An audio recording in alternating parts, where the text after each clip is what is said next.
Question number 3, Paul O'Kane. To ask the Scottish Government what its response is to the report by Homes for Scotland, highlighting that almost 700,000 households in Scotland are in housing need. Minister Paul McLennan.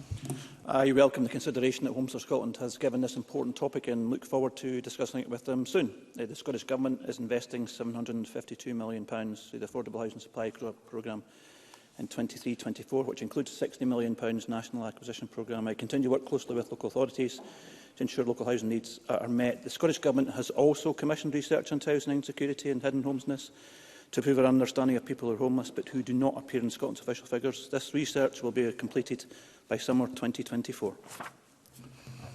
Paul O'Kane. I thank the Minister for that answer, and I note his desire to engage with Homes for Scotland, because the results of this extensive survey show for the first time that more than a quarter of households in Scotland are in housing need. That headline covers 185,000 people struggling to afford their house, with 85,000 people living in houses that they can't use because they're not adapted appropriately for disabilities. And I think the report actually masks the day-to-day reality of people living in a house that is very, very far from being a decent home. So the reality is that without accurate measurements and understanding what is needed in terms of land supply, we do not stand a chance of meeting the targets that the Government have set. So what is the Minister going to do to take urgent action in light of this report to ensure that local authorities have the information they need and are able to feed into the Government to provide accurate land supply figures that the Government can then act on? Minister. Yeah, can I thank the member for his question? I think there's a couple of things I want to mention. Obviously, the figure, the report is based on a sample of just under 14,000 households, which has been extrapolated for the whole of Scotland. And I think in the figure of 700,000 households, it actually includes much more than those who require a new home, of course, as the member has said. And I think the Homes for Scotland report recognises, and it's on page 15 of the report, when it says that conclusions should not be drawn at 693,000 homes are required. I meet with Homes for Scotland on a regular basis. They're also members of the Housing to 2040 board, and one of the key things that the board's been discussing is obviously around about the use of data. So I'm sure this report will come up. I will meet with Homes for Scotland soon to discuss the report, and obviously we'll try and make progress in what the recommendations are and what's said in the report. Paul O'Kane. I do have to say, Presiding Officer, that I think that answer is another indication of a minister with his head in the sand, because this report is stark. In the absence of an effective land requirement assessment, Homes for Scotland have gone out and done the work and estimated that 250,000 households need a home. So instead of building them, this Government is actually slashing our housing supply budget. House starts are falling off a cliff, and the housing association sector has already passed judgment on the Scottish Government's budget by saying that it is an act of surrender, and that actually the cut is going to deal a terrible blow to efforts to tackle child and family poverty. So I say to the Minister that the first step in solving any problem is acknowledging that there is one. So how much more evidence, reports and pleas from organisations will it take for this Government to accept that there is a housing emergency of their own making and that serious action needs to be taken now? Minister. Thank you. I think there's a couple of things I mentioned, and I'll come back to the question, the answer. We commissioned a report, research into housing security and hidden homelessness, which I said will report in summer 2024. And again, coming back to, we'll still be investing more than £500 million in affordable homes across Scotland. And of course, I've met with most of Scotland's local authorities to discuss the funding package, to discuss ways we can work with them in that regard, and I'll continue to do so in the next number of months. Miles Briggs. Thank you, Presiding Officer. The Scottish Government's own figures have shown that the number of affordable homes started has decreased by 24% in the last quarter from July to September.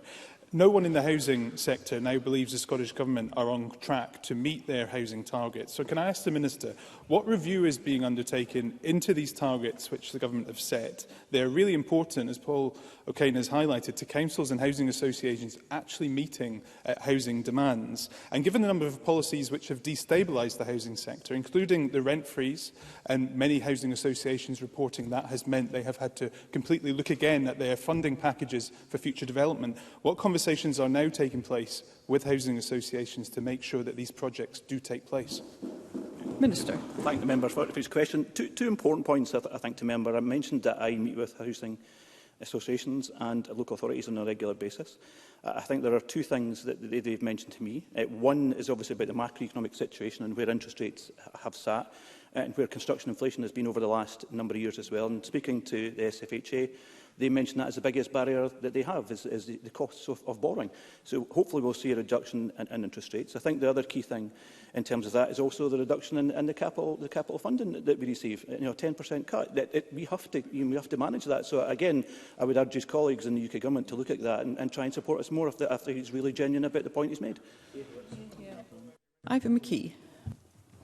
Thank you, Presiding Officer. I think we'll clearly recognise that the solution to this problem ultimately has to be to increase dramatically the supply of new house builds. So can I ask what work the Scottish Government is doing to increase house building across all tenures through the use of modern methods of construction, including off-site manufacture? Minister. Yeah, can I thank the member for his question? The Scottish Government supports delivery of homes across Scotland using a range of off-site methods. Off-site methods from timber frame construction, obviously, to full and modular development. We'll continue to do so through our affordable housing supply programme. Now, we continue to support proven approaches that balance improvements with value, and I think we've mentioned that before as part of the rural housing action plans, and work across the house building sector to deliver the homes that we need. I've met with manufacturers of modular development in the sector and also visited modular build developments, and will continue to do so. Stephen Kerr. And meanwhile, Edinburgh rent inflation is at 16%, Glasgow rent inflation is at 14%, the highest in the UK, including London. So why didn't the Scottish Government learn the lesson of its own commissioned analysis on rent controls, which are contributing to homelessness? Because that report said that there would be an increase in homelessness, and it also said there would be a restriction in the supply of new housing. Why is the Government so tone-deaf to its own advisers? Minister. I'm glad that, and I'll come back on to the point specifically that Stephen Kerr mentioned. I'm glad he mentioned about the issue of homelessness. There was a report out last week by Crisis, commissioned and worked with Heriot-Watt University. And what they did say about possible increases in homelessness is the biggest impact that has been the freezing of local housing allowance, the freezing of local housing allowance and the freezing of benefits. So they mentioned that as the biggest issue in terms of the rise in homelessness. Again, I wish he would take that up with his UK colleagues in terms of that. Now, the housing bill will be coming forward in due course. I engage with the PRS sector on a regular basis in terms of that. We need to be building more homes. I've acknowledged that in terms of that. But as I said, the biggest impact on homelessness, as he's discussed, is on local housing allowance and on the freezing of benefits. I hope he takes that back. I hope he takes that back to his UK government colleagues.